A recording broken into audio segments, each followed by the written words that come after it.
Hello everyone, Melon here today, and what I have in front of me is an automatic villager swapper. So basically you have 4 villagers lined up, and they each have their workstations in one of the 4 areas. 4 is the max amount of workstations you can have in one, like surrounding one block, for villagers to actually take notice of them. So I have 4 villagers, and what happens is you push this button and it cycles through the villagers from this big tower. Eventually, the one that you were just training with comes back up top, while this one, which is previously right here, is now down here. And as you can see, it just cycles through.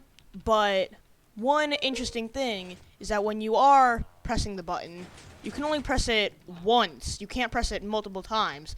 This is because you have to wait for this light to go off in order to press it again.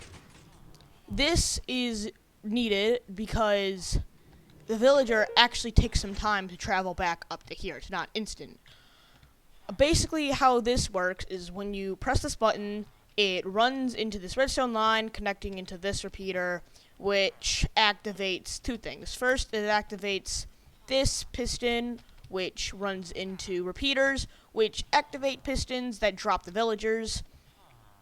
And this other redstone, this blue line, connects into this piston, which is what drops the villager that you're currently trading with onto this railway system, which brings the villager into a bubble column, launching it into this observer, which detects the string update, which powers the piston and slime block, launching it into this rail system back here. The second mechanism, when you push this button to stop you from immediately cycling through villagers, what happens is, along with connecting this blue line into dropping the villagers, it also updates this observer, which runs into this redstone line, pushing this, which puts this out, and then it locks you from pushing it again because it blocks this redstone line.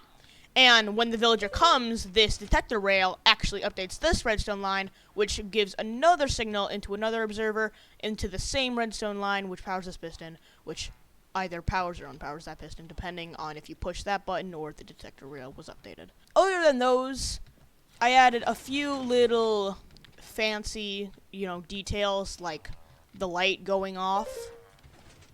And I don't know if you heard that, but there was a little note block jingle.